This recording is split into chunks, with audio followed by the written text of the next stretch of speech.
በእኔና በአንተ ጉዳይ ቢሆን ምንም ችግር የለውም፣ ፈቅደህልኛል። ፐርሰናል ነውና አውራለሁ። ከሱ ግራ ያጋቡኛል ያልከም እኮ ቸርች ሄዳ አይደለም ያየው እሱን እኔ እናንተ በግል እናወራበታለን። ግን ነገርየው ኦልሬዲ ይኸውልህ ከአንተ አልፎ ፐብሊክ ላይ ወጥቷል። አንተ የታዘብከው ነገር እንጂ ቸርች ሄዳ አይደለም የታዘብከው። ቪዲዮ ተለቆ እኮ ነው የታዘብከው። ስለዚህ አጭር አማርኛ ልንገርህ። በጣም ቫይራል የወጣ ቪዲዮ ብዙ አካውንት ገብቶላችኋል። አካውንት ቡክ አምጡ፣ በዚህ ጉዳይ ይሄ ነገር ተፈውሳችኋል የሚባሉ ትንሽ ለህሊና የሚከብዱ ቪዲዮዎችን እናያለን። እነሱን እንዴት ነው የምታስታርቃቸው ነው የኔ ጥያቄ። በቃ በጣም ጥሩ። መጀመሪያ ነገር እኔ የማመልከው አምላክ ድንቅና ተአምራትን በማድረግ ነው። ማንነቱ በራሱ በቃ ድንግል ስትወልድ ተአምር ነው። ለእኛ በምድር 100 እጥፍ በሰማይ ደግሞ የዘላለም ሕይወት ያለን ሰዎች ነን ብለን እናምናለን። እግዚአብሔር የተቸገሩትን ይረዳል። አዎ ይረዳል። የታመሙትን ይፈውሳል። አዎ ይፈውሳል። የት? በምድር በዚህ በስጋ ፍሌሽ በሆነው ስጋችን ይረዳናል፣ ያግዘናል። ፈውስ አለ ለሰዎች ብለን እናምናለን። በኢየሱስ ክርስቶስ ሰዎች ሲያምኑ በምድር 100 እጥፍ በሰማይ የዘላለም ሕይወትን ያገኛል። ከምድር ነገር ከምድር በረከት አይጎሉም። እግዚአብሔር ሰዎችን በገንዘብ ይባርካል። ግጥም አድርጎ አዎ ይባርካል። አሰራር ላይ አካውንታቸው ላይ ተጸልዮላቸው አካውንታቸው ላይ ይገባል ማለት ነው እያልከኝ ያለው። ለዚህ ነው አሁን ለምሳሌ ለማስረዳት መንፈሳዊውን ዓለም ለፍጥረታዊ ሰው ለማስረዳት ከባድ ነው የሚሆነው። አንድ ሰው መንፈሳዊውን ዓለም ለመረዳት መንፈሳዊ ሰው መሆን አለበት። አንተ ራስህ አምነህበት እሱም ቪዲዮ አይተኸዋል መቼም አይደለ? መነሻ አይደለ? ተአምራት ሲጀመር አይብራራም። ተአምራት አይብራራም። ለምሳሌ ላፍረዳ ነው መስሮ ለመሰለ እኮ አብራራለህ። አንድ መስሎ ልንገርህ። ተአምራት እንዴት ነው የማይብራራው ካልከኝ መረጃ ልሰጥህ ነው። ተአምራት አይብራራም ስል ለምሳሌ የዘፍጥረት መጽሐፍ ምዕራፍ 22ን ስታየው አብርሃም ልጁን በሞሪያም ተራራ ሊሰዋ ለእግዚአብሔር ሊሰዋ ወደ ሞሪያም ተራራ ሲሄድ እንጨት ጭኗል፣ ምናምን ይዟል። ልጁን ይስሐቅን ይዞ እየሄደ ለእግዚአብሔር ልጁን ሊሰዋ ቢላ ባነሳ ጊዜ በግ ተቀምጧል። ያ በግ ከየት ነው የመጣው ብለህ ብታቀኝ እኔ አላብራራው። ተአምራት አይብራራም። ምን ለዚህ ነው እግዚአብሔር ያዘጋጀው። ስለ በግ እያወራ ስለ ኢትዮጵያ ስጠይቅህ ስለ ኬንያ ትመልስልኝ። ስለ ተአምራት ነው። አይብራራም። ተአምራት አይብራራም። እግዚአብሔር እንዴት አደረገው አይባልም። ማብራራት አልችልም። ለዚህ ነው ተአምራት የሆነው። ተአምራት ትርጉሙ እነዛ ሰዎች ቤተ ክርስቲያን ለጸሎት ሲሄዱ ቡክ ይዞ የሄዱት ሁሉ አዋሽ ባንክ ሂደው ለምን አጡ ታዲያ? ሂደን አጣም ብሎ እኮ የተናገሩ ሰዎች ነበሩ። ብሩ ለምን አጡ? ማሂዱ አላቸው። እንዴት ይሆናል? እንዴት ይሆናል ታዲያ? እንዴት ይሆናል? አይሁንማ። አሁን እኮ ሲሪየስ ነገር ነው የምናወራው። ለምሳሌ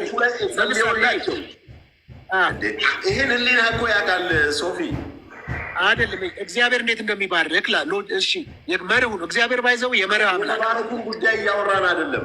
ይሄ ስለዚህ ቪዲዮ የሰውም ችግር ስላለበት ነው። ለምሳሌ እግዚአብሔር እኔን ዛሬ አባት ሆይ ብዬ ጠዋት ተነስቼ የዕለት እንጀራዬን ያስፈልገኛል ስጠኝ የሚያስፈልገኝ ነገር ስል አንተ ደውለህ አታውቅም እኮ ነገሩን። ማስተር ሶፊ ፕሬዚዳንት ስለ ኬንያ ትመልስልኝ ነው መንሱር ጀማል ነኝ። ዛሬ ውጭ ምሳ እንድጋብዝህ ፈልጓል ስትል አንተ ስለራራ መሰለህ እኔ የምጋብዘኝ? ኖ ኖ ኖ ኖ ኖ ኖ ኖ ኖ አንተ ስለራራ አይደለም የጋበዝከኝ፣ እኔ ጠይቄ ነው። ስንቀን ምሳ ጋብዘኛል አይደል እንዴ? ለምንድን ነው ስለዚህ ስልክ ሳወራ ስለ ቴፕ ስለ ቴሌቪዥን የምታወራኝ? በእናትህ ይሄ ነው እኮ ችግሩ። የጠየቅኩህ እኔ ቃል በቃል ያየኸው ቪዲዮ አለ። ቤተ ክርስቲያን በጸለያ ቦታ ድረስ ሂደው ቡካቸውን ይዘው ሂደው ገብቶላቸዋል ብሩ ተብለው ተጸልዮላቸዋል ተብለው ባንክ ደግሞ ሲሄዱ ምንም ነገር የለም ተብለው እነዛ ሰዎች ቪዲዮ ሰርቶ ፖስት አድርገዋል። እና እነዚህ አይነት ነቢዮች እምነታችሁ ላይ ችግር እየፈጠሩ አይደሉም ወይ? አንተ ራስህ እኮ ብዙ ሰው አጋልጠሃል። ቆይ ብዙ ሰው አጋልጠሃል በአንተ ዩቲዩብ ላይ። ለምን እሱ ማውራት ፈራህ? አሁን አላጋለጥክም? ንገረኝ፣ አላጋለጥክም ወይ? ለምን ወደ ሌላ ቦታ ትሄዳለህ? አንተ ራስህ እኮ ይሄ ነቢይ እንደዚህ ነኝ እያለ እንዲህ ነው እያለ እንዲህ ነው። ትክክለኛ ስላልሆኑ ሐሰተኛ ነቢያት ብለህ አንተ ራስህ በዩቲዩብ ታወጣቸዋለህ። ለምን አሁን መናገር ፈራህ? እዚህ ጋር ሐሰተኛ ነቢያት ዛሬም አሉ፣ ትላንት ነበሩ፣ ነገም ይቀጥላሉ። እነሱ ታዲያ ኢፌክት እየፈጠሩ አይደለም ወይ? ቃል በቃል እኮ የጠየቁ ያለሁት ይሄንን ነው። እምነቱ ላይ ችግር እየፈጠሩ አይደለም ወይ? አላገኘኋቸው፣ አላየኋቸውም። እኔ አሁን ስለ እሱ የማውራት ማንቸዋል ስንት ጊዜ አይደለም። ኖ እኔ ሐሰተኛ ኢንተርቪው አድርጌ አላውቅም። ዩቲዩብ ላይ የተፖሰተ ስንት ቪዲዮ አለ። ረተው ቴዲ አፍሮን አብረህ በልተህ ጠጥተህ እኮ አላውቅም ያልክ ሰውዬ ነህ አንተ። ማንን ሰው አልደግመውም። ሰምተሃል? እውነት ለመናገር አንድ ቀን ነው አብረን ያገኘሁት። አንድ ቀን ነው በአካል አብረን ተገናኝተን አውቃለሁ እኮ። አግኝተኸው እንዴት ነው አላገኘሁም ብሎ መናገር? ቅድም የነገርኩ መግቢያ ላይ ምን አልኩኝ? መንፈሳዊው ዓለም በፍጥረታዊው ዓለም አይገባውም። አሁን እኔ እናንተ ስለ በየአይነቱ ሌላ ነው ማለት ነው። ይሄኛው ሌላ ነው። አሁን ለምሳሌ እኔ እናንተ ስለ በየአይነቱ ብናወራ በየአይነቱ ላይ ምስር አለ የለም ብንባባል እንግባባለን። ለምን? ፍጥረታዊ ሰው ነው ይህን የሚያወራው። መንፈሳዊው ግን ለመንፈሳዊው ሰው ካልሆነ እንዴት ይረዳዋል? እኔ ያልኩት ቴዲ አፍሮን በአካል አላውቀውም አይደለም። ሙሉ ቪዲዮውን ስማው። ቴዲ አፍሮን እኔ ሰዎችን በክርስቶስ ኢየሱስ አውቃለሁ። መንሱርን እኮ አውቃለሁ። እኔ መንሱር ጀማል አብረን ኢንተርቪው ሰርተናል። ወዳጄ ነህ። ቤት መጥቼ አውቃለሁ ምናምን እኮ ጥሩ ግንኙነት አለን። መንፈሳዊ ዓለም ላይ አላውቅም። እኔ አሁን መንሱር ጀማልን ታውቀዋለህ ቢሉኝ እኔ አላውቀውም ነው ምንም አላውቀውም። አይቼዋለሁ። እኔ ሰምቼ እንዴት አላውቅም? እኔንም እኮ አንተው መንሱርን ታውቀዋለሁ ብልህ አላውቀውም ልትል ነበር ማለት ነው። እራስህ ጠይቀኝ። ታውቀኛለህ ወይ በለኝ። እሺ መንሱር ጀማልን ታውቀዋለህ ወይ? አይቼም ሰምቼም አላውቅም።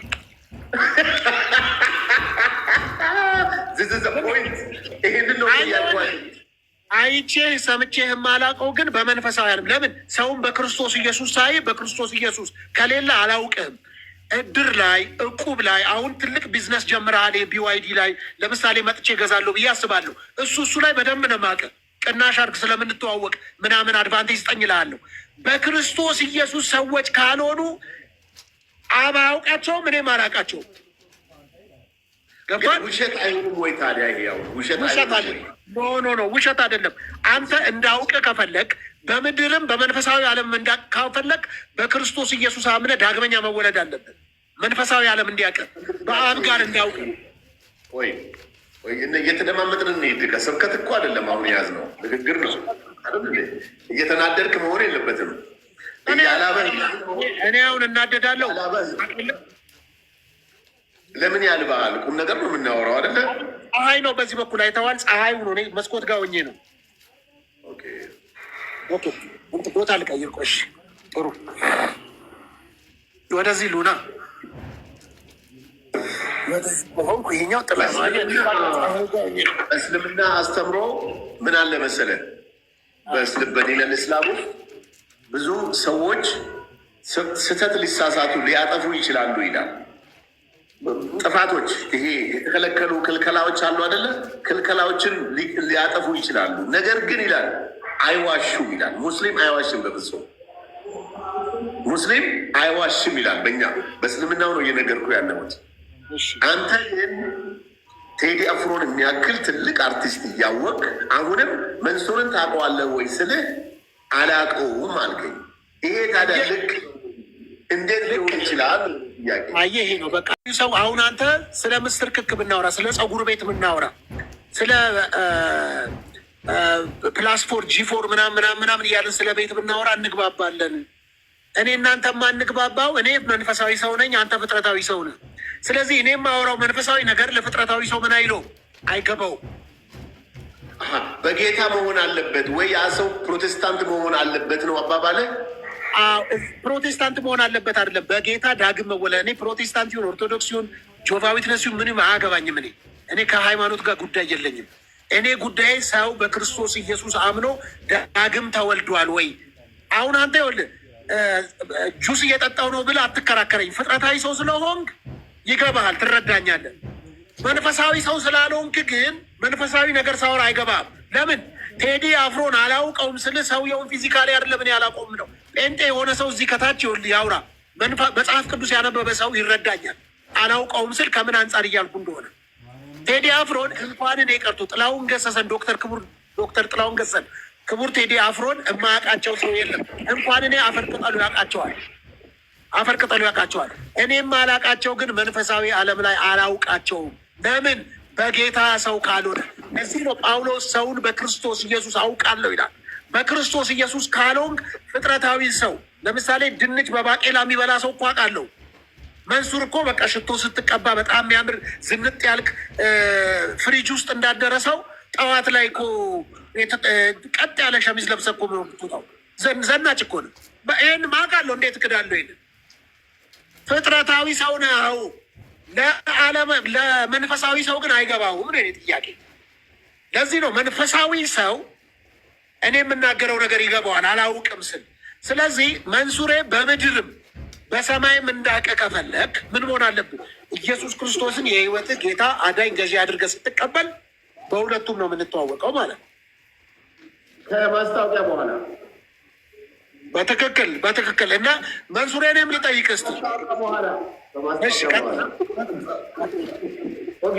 ለማንኛውም መንሱር ጀማል እባላለሁ። እዚህ ጋር የምታዩት የተለያዩ የሚስት አይነቶች ናቸው። ከቱርክ በጣም ታዋቂ ከሚባል ፑማ ሊፍት የሚባል ካምፓኒ ጋር እንሰራለን።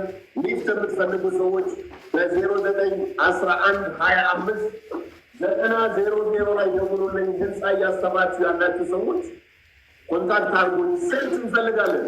በጣም ወደ 10 ሴልስ እንፈልጋለን። ሰክሬተሪ እንፈልጋለን። የአካውንታንት እንፈልጋለን። በ0911259000 ስልክ ባዮ ላይ ያለ ደውሉልኝ። አብረን መስራት እንችላለን። በኮሚሽን እንሰራለን። ገና እየተገነባ ያለ ህንፃ ካመጣችሁ ሊፍቱ እኛ ከገጠምን ከ100 እስከ 200 ሺህ ብር ኮሚሽን እንከፍላለን። ሴልስ የሚሰሩ ሰዎችን እንፈልጋለን። ወደ ዋናው ጉዳያችን ድምፅ ታፍኗል። ኧረ ይሰማል። አስተካክለው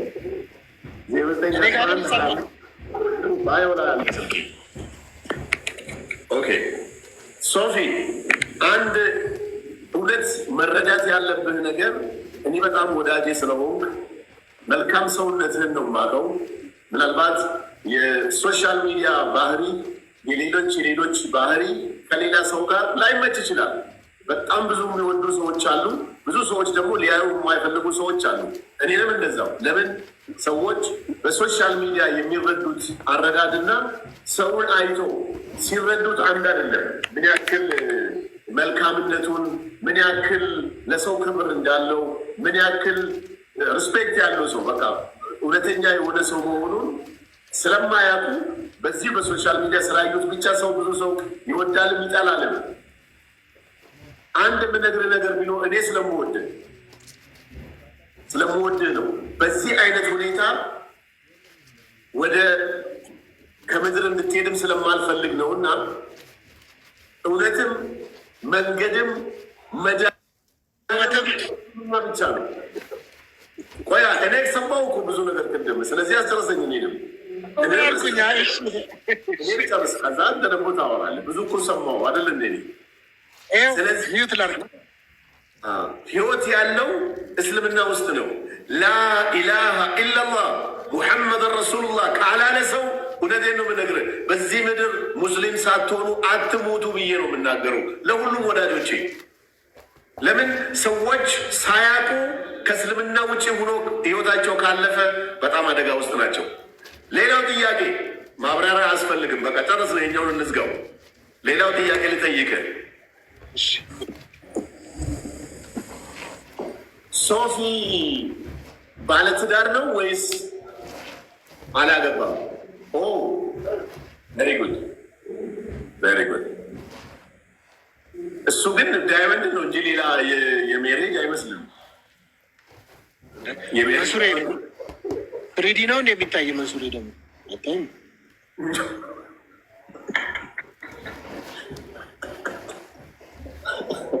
መቼ ነው የምናያት ሚዲያ ላይ ባለቤት ወገን? አይ ባለፈው ተናግሬያለሁ። አንደኛ የምትሸጥ ዕቃ አይደለችም፣ እንቅል አይደለችም፣ መንገድ ዳር አትሰጣም እና ብዙ ብዙ ነገሮች ስላሉት እኔ አንድ ናቸው ስለሚል እኔ ከወጣ ይበቃል። ስለዚህ ሶሻል ሚዲያ ተጠቃሚ ነች ግን? አይ አትጠቀም። ቬሪ ጉድ። እኔም የምፈልገው አይነት ባህሪ ስለሆነ ጥሩ ነው። ሶሻል ሚዲያ የምትጠቀም ሴት ትንሽ ከባድ ነው የሚሆነው። በተቻለ መጠን ሴት እህቶቻችን ሶሻል ሚዲያ ቢያዩ ችግር የለውም፣ ግን ሞስትሊ የተገላለጠ ከባህል የወጣ ነገር ፖስት ባያደርጉ ግን ይመረጣል። ስፔሻሊ ለሴቶች። እስቲ በዚሁ ምከራቸው። እስቲ መስፍሬ ትንሽ አስቸግረዋል። ምንድነው መሰለ ሶፊ፣ በተለይ አሁን ሰሞኑን ደግሞ ያው እንደምታውቀው ትልቅ አጀንዳ ሶሻል ሚዲያ ላይ የነበረው የሆነ አሜሪካ ይሁን ጀርመን የሚኖር ሰው እንደዚህ የሴቶችን ቪዲዮ ብዙ ቪዲዮዎች አለኝ እለቃለሁ። ሰምተዋል እሱን ነገር? አዎ ሰምቻለሁ። እዚህ ሚዲያ ያለ ሰው ሁሉም ይሰማል ብዬ አስባለሁ። እና እኔ እንዲያው አንድ ነገር ብቻ መናገር እፈልጋለሁ ሶፊ፣ አንተን ወንድ ነህ ብላ አምና ሲጀመር መደረግ የለበትም፣ ሲጀመር ማድረግ የለባትም በተአምር። ግን ሴት ልጅ ወንድ ልጅ አምነው ከምንም ከማንም በላይ ከአንድ ሰው በላይ ለአባቷ የማታሳየውን ነገር ምናልባት እንደሚያገባት ሲነግራት ምናልባት ወደፊት ህይወት ሊሆነኝ ይችላል ብላ ስታምን ነው። ያው ሴት እህቶቻችን ታውቃለች፣ ቶሎ ነው የሚያምኑት። እኔ እናንተ ወንድ ብዙ ጊዜ ተጠራጣሪ ነው፣ ሴቶች ግን ብዙ ጊዜ እንትን አይሉም። እና በዛ ደረጃ አሳምኖ የሰው ቪዲዮ ይዘው መጨረሻ ላይ ደግሞ ሶሻል ሚዲያ ላይ ያንን ሰው አውጥተው እንደገና ደግሞ እናት አባት ይኖራታል፣ እቺ ልጅ ልጆች ትወልዳለች፣ ትዳር ይኖራታል። ለዚህ ሁሉ ተጠያቂ እሷ ብቻ አይደለችም፣ እሷም ተጠያቂ ነች። መላክ የለባትም። በማንኛውም መጽሐፍ ቅዱስ ብትሄድ እርቃኗን ከባሏ ውጭ ለሆነ ሰው ኢቭን ለባሏ ራሱ ቤት ካልሆነ በስተቀር ሪከርድ አድርጎ መላኩ አስፈላጊ ነገር አይደለም። እና በዚህ ጉዳይ እባካችሁ ብትጠነቀቁ። ወንዶች ደግሞ ከታመናችሁ ታመናችሁ ነው። በቃ አምና ይህን ነገር ካደረገች ክብር ልሰጣት ይገባል። ነገ አንተ ልጅ ይኖረሃል፣ አንተም ትዳር ይኖረሃል። በእንደዚህ አይነት ወይ አሁን ሚዲያ ላይ የወጣን ገና እንዴት አድርገህ ነው አምነህ ነገ ትዳር ብለህ አብረህ መኖር የምትችለው? ችልጅቆ ህይወት ይኖራታል። እና በተቻለን መጠን ብንጠነቀቅ። የዚህ ሁሉ ቁልፍ ግን ምንድን ነው መሰለ ሶፊ፣ የሰው ልጅ ኦርቶዶክስ ሆኖ 10ቱ ትእዛዛትን ከታዘዘ፣ ፕሮቴስታንት ሆኖ መጽሐፍ ቅዱስ ካነበበ፣ ሙስሊም ሆኖ ሀዲስና ቁርአንን ከተገዛ ትረስትሚ ለእንደዚህ አይነት ነገር አይጋለጥም። ወንድ ሆኖ ይሄን ጥያቄ አይጠይቅም። ሴቷም ተገላልጣ አትልቅም። ስለዚህ ወደ ጌታችሁን ተመለሱ፣ አምላካችሁን አምልኩ። በምታመልኩት እምነት ዋቴመር በፈለግከው እመን። ግን ጌታህን ስትፈራ አምላክ አለኝ ብለህ ስትፈራ ይሄን ጥያቄ ሲጀመር ሴቷን መጠይቃትም ፕላስ ደግሞ ሴቷም እንደዛ አድርጋ አትልቅም። ስለዚህ ወደ ጌታችሁ ተመለሱ። እንደዚህ አይነት የእርቃን ቪዲዮ የእርቃን ፎቶ መላክ ማለት እጅግ በጣም ነውር ነው። በጣም ነውርም ብቻ ሳይሆን ከባህላችንም ያፈነገጠ ነገር ስለሆነ እንዲያው እሱ ደግሞ ቢሄዱበት።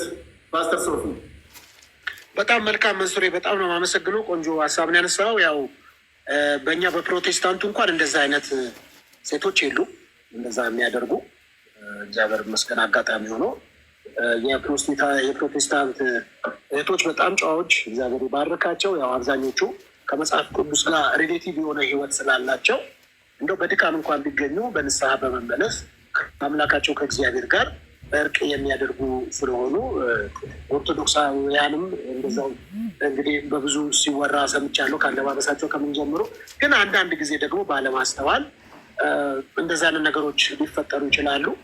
ግን እኛውን በቸርች አካባቢ በጣም በጣም የሚገርም ዲሲፕሊን ሆነው ከኳየር ጀምሮ ከታች ከትንሽነታቸው ጀምሮ እየተማሩ መጽሐፍ ቅዱስን እያነበቡ ስለሚመጡ በብዙ እንዲህ አይነት ነገር እንኳን ብዙ አይፈተኑም።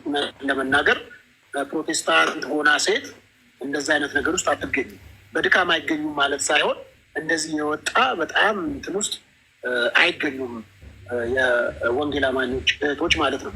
ስለዚህ በዛ በኩል ብዙ ነፃ ናቸው። ግን ሌሎቹም ደግሞ ንገር ካልከኝ በእንዲህ አይነት ሁኔታ ውስጥ ልምምድ ውስጥ ባይኖሩ መልካም ነው። ሰው ራሱን ከማክበር ይጀምራል እና ራሱን ያከበረ ሰው ደግሞ ሌሎችን በማክበር ከምንም በላይ ሰው ራሱን ማክበር አለበት ብዬ አምናለሁ። ግን መንሱሬ እኔም አሁን ቅድም የነገርከኝ በቃ ሰው ይሄንን ሳይል ከምድር መሄድ የለበትም እና እባክህ ይሄንን ማለት አለብህ ብለኛል። በጣም ቆንጆ ግብዣ ነው የጋበዝከኝ። በሰሞኑ አፍጥር ትላንትና ነው ከትላንት ወዲያ ነበረ የመስቀል አደባባይ ኢፍጣር ነበረ። በዚህ አጋጣሚ እንኳን ለጾሙ አደረሰ ለማለት ወዳለው ወደፊቱ ፕሬዚደንት ሳምቡሳ እንበላለን። ትላንት ደግሞ ሳምቡሳ እንበላለን። ትላንት ዝግ ነበር፣ ለዛ ነው ደስ ይለኛል። ከዛ በተረፈ ኦርቶዶክሳውያንም እንደዚሁ ሙስሊሞችም አንድ ላይ ጾማችሁን እንግዲህ ለሀገራችሁም ለቤተሰባችሁም እየጸለያችሁ ያላችሁበት ወቅት ነው። እንኳን አደረሳችሁ ልል እወዳለሁ። ግን በዚህ አጋጣሚ አንድ ወሳኝ መልእክት አለችኝ። አንድ ደቂቃ መልእክት ምን አለ መሰለ መስሬ፣ ኢየሱስ ክርስቶስ ከድንግል ማርያም ተወልዶ ወደ ምድር መጥቶ ለሰው ልጆች ሁሉ ኃጢአት እኛ መሞት ሲገባል፣ እኛ የእኛን እርግማናችንን እኛ መገረፍ ሲገባል፣ እኛ መቀጣት ሲገባል የዳንበት መዳን በምድር ላይ ብዙ ውድ ነገሮችን አይቻቃለሁ። ያው መንሱሬ በውድ ነገሮች አትታማ። ውሸቶ ውድ ነው፣ ሁሉ ነገር ውድ ነው ይታወቃል። ከሁሉ በላይ ያየኋቸው ነገሮች በሙሉ ዋጋ ቀንሰው አይቻሉ። ያየኋቸው ነገሮች ሁሉ ረክሰው አይቻቃሉ። ተወደዱ የተባሉ ከጨው ጀምሮ ከሻይ ቅጠል ጀምሮ እንኳን ሌላው ትልልቅ ነገር የውዶች ውድ ዋጋ ሁሉ ጊዜ ክላይማክስ የሆነው ትልቁ የሆነው ለሰው ልጆች የተከፈለ ዋጋ ነው። ከሱ ውጭ ሌላ ዋጋ የለም። ለዚህ ነው በዋጋ ተገዝታችኋል እና የራሳችሁ አይደላችሁ። በዋጋ ምን ተብላችኋል? ተገዝታችኋል። ያ ዋጋ ደግሞ ቀርሺ አይደለም፣ ገንዘብ አይደለም፣ ዶላርም አይገዛውም፣ ፓውንድም አይገዛውም። ደም በቀራኔው መስቀል ላይ የተከፈለ የህይወት ደም ለሰው ልጆች ሁሉ ፈሷል እና ይሄ ውድ የሆነውን ደም ስለ ሰው ልጆች ሁሉ በተለይ ዕብራውያን ሲያወራ በጣም በሚያስደንቅ ሁኔታ ብዙዎች ጨዋዎች ቢኖሩ መልካሞች ቢኖሩ ነገር ግን አንድም ደሙን ሊያፈስላችሁ የሚችል የለም። ደሙን ቢያፈስላችሁ እንኳን ደሙ ደመ ከልብ ሆኖ ይቀራል እንጂ የማንንም ኃጢአት ሊያተሰራ አይችልም። ለዚህ ነው ብዙ ካህኖች እያሉ ለዘላለም ካህን የሆነው ኢየሱስ ክርስቶስ ብቻ ነው ማለት ነው። ሌሎቹን ሞት ስለገደባቸው። ስለዚህ ይህን ኢየሱስ ክርስቶስን የህይወታችሁ ጌታ አዳኝ ገዢ አድርጋችሁ ብትቀበሉ በምድር 100 እጥፍ በሰማይ ደግሞ የዘላለም ህይወት ታገኛላችሁ። ስለዚህ ኢየሱስ ክርስቶስ ይህ ቀን የእናንተ ነው። መጽሐፍ ሲናገር የመዳን ቀን ዛሬ ነው፣ የተወደደች ሰዓት ደግሞ አሁን ናት እንደሚል በእናንተ ላይ ቃል እናገራለሁ። አምላኬ እግዚአብሔር በመጎብኘቱ ይጎብኛችሁ በልጁ በኢየሱስ ክርስቶስ ነው። ብዙ ሰው እኔ የእግዚአብሔር ፍጥረት ነኝ ይላል። የእግዚአብሔር ፍጥረትና የእግዚአብሔር ልጅ መሆን የተለያየ ነው። የእግዚአብሔር ልጅ መሆን የምትፈልግ ከሆነ እግዚአብሔር ያለ ክርስቶስ አይሰማም። ስለዚህ ኢየሱስ ክርስቶስን የህይወታችሁ ጌታ ገዢ አዳኝ አድርጋችሁ ተቀበሉ። በጣም አመሰግናለሁ ስለሰማችሁ። በጣም ነው የምወዳችሁ። መንሱሬ ቪዲዮ ዘጋህ። እኔ ስለ እንትን ስትነግረኝ ቪዲዮ ቁጭ ብዬ ሚዩት አድርጌ ነው የሰማው። የእኔ ጊዜ ቪዲዮ ዘግታ የኔ ጊዜ የምትሰራውን ስራ እንዴት ትሰራለህ? እነ ቁጭ